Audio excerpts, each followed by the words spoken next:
কোন সন্তান যদি বাবা মার আগে মৃত্যুবরণ করে, বাবা তো সন্তানের লাশের পেছনে পেছনে যেতে পারে, বাবা সন্তানের কবরেও নামতে পারে।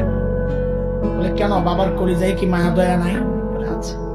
বাবাও চিৎকার করে করে কান্না করবে, কিন্তু বাবাকে আল্লাহ ওই শক্তি সামর্থ্য মনোবল দিয়েছেন, বাবা সন্তানকে দাফন করে শোয়া কান্না করতে করতে উপরে উঠতে পারবেন, ওই শক্তি আল্লাহ বাবা দিয়েছেন।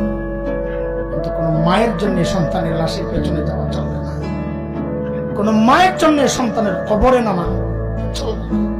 কেন?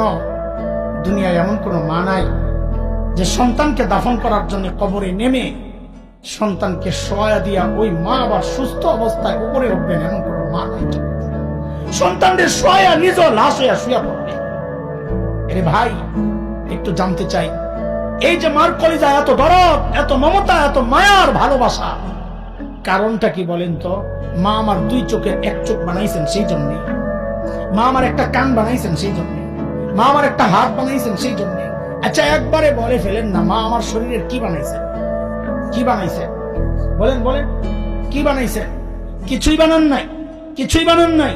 তারপরেও মার কলিজা এত দরদ, মা আমার কিচ্ছু বানান নাই, অল্প কয়দিন ভাড়াটিয়ার মতো আমার পেটে জায়গা দিয়েছেন, হওয়ার পর লালন পালন করেছেন, কিচ্ছু বানান নাই, তাতেই মার কলিজা এত দরদ আর মায়ার মমতার ভালোবাসা, কিচ্ছু বানান নাই। তারপরেও আহ আহ তাইলে যে আল্লাহ আমার চোখ বানাইছেন, আল্লাহর কত,